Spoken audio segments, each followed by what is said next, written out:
नमस्कार दोस्तों, स्वागत है आपका हमारे इस YouTube चैनल में। किन्नर के शव को रात में ही क्यों जलाया जाता है? यदि दिन में जला दिया जाए तो क्या होगा? तो चलिए दोस्तों जानते हैं। जीवन मृत्यु सृष्टि का अटल सत्य है। जिसका यहाँ जन्म हुआ है उसका एक न एक दिन विनाश निश्चित है।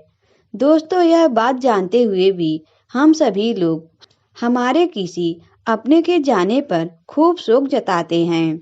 सभी समुदाय मिलकर खूब रोते हैं और अपना दुख प्रकट करते हैं। लेकिन हमारे बीच एक समुदाय ऐसा भी है जो अपने किसी साथी के जाने पर शोक नहीं मनाता है।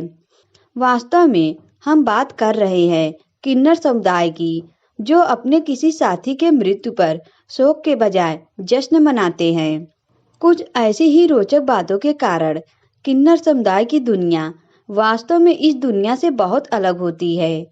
उनके रीति रिवाज, उनकी मान्यताएं बाकी सभी समुदायों से काफी भिन्न है। तो चलिए जानते हैं। जिनमें से एक बड़ी मान्यता यह भी है कि जब किसी किन्नर की मृत्यु हो जाती है तो उसका अंतिम संस्कार केवल रात में ही किया जाता है, जबकि सनातन धर्म के नियमों के अनुसार किसी भी व्यक्ति का अंतिम संस्कार सूर्यास्त के पश्चात नहीं किया जा सकता।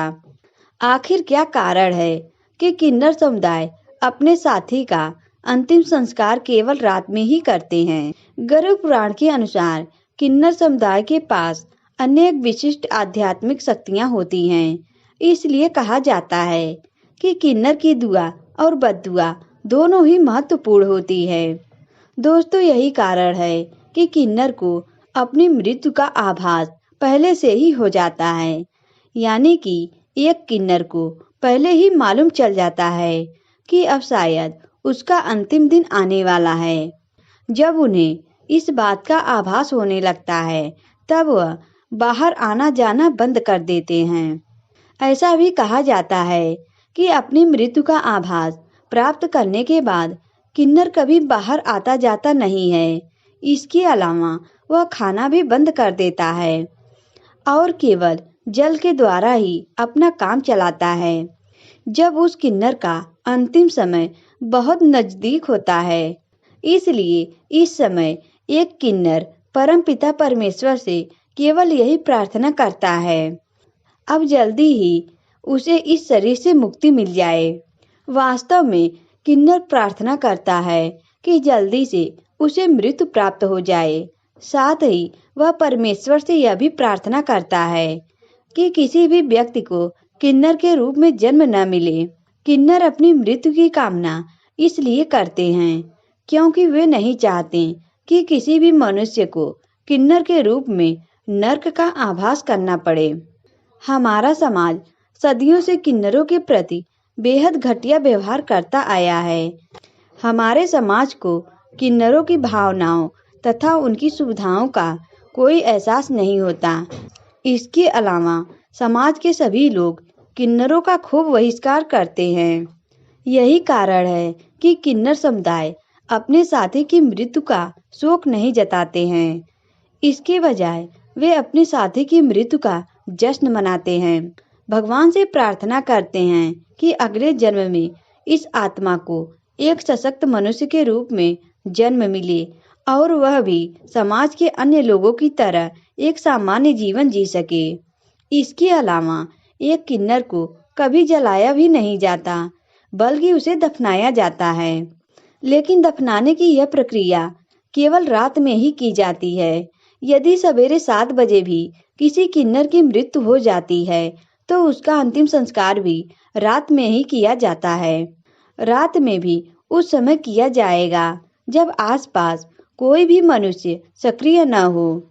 जब किसी किन्नर की मृत्यु हो जाती है तो आसपास के सभी लोगों को पहले ही सूचित कर दिया जाता है कि एक किन्नर की मृत्यु हो गई है, इसलिए उसका अंतिम संस्कार किया जाता है। इसका कारण गरुड़ पुराण में इस प्रकार बताया गया है कि किन्नर का अंतिम संस्कार देखने वाले व्यक्ति को भी अगले जन्म में किन्नर योनि प्राप्त होती है। यानी कि अंतिम संस्कार देखने वाले मनुष्य को भी अगले जन्म में किन्नर होना पड़ता है। इसलिए किन्नर समुदाय कभी भी अपने किसी साथी की लाश को अन्य लोगों के सामने पेश नहीं करते हैं। किन्नर समुदाय इस बात का खास ध्यान रखता है कि जब उनके साथी का अंतिम संस्कार किया जा रहा हो तब कोई भी मनुष्य उसे न देखे। ऐसा भी कहा जाता है कि यदि कोई मनुष्य इसे देखने की कोशिश करे तो भी उसके लिए यह मुश्किलों से भरा हुआ है। अपनी मान्यताओं के कारण ही किन्नर समुदाय अपने साथी का अंतिम संस्कार बेहद गुप्त तरीके से करते हैं। इसके अलावा वे अपने साथी के शव पर केवल एक सफेद कपड़ा लपेटते हैं। उस पर किसी प्रकार का कोई बंधन नहीं बांधते हैं। इसके पीछे यह मान्यता है कि किन्नर योनि में उसने खूब बंधनों का और प्रताड़ना का सामना किया है, इसलिए अंतिम समय में उसकी आत्मा मुक्त रूप से मोक्ष प्राप्त कर सके उस पर किसी भी प्रकार का बंधन बांधा जाना ठीक नहीं है। दोस्तों, आज के वीडियो में बस इतना ही। अगर यह वीडियो आपको अच्छा लगा तो वीडियो को लाइक करें और हमारे चैनल को भी सब्सक्राइब करें। दोस्तों, वीडियो देखने के लिए आप सभी का धन्यवाद।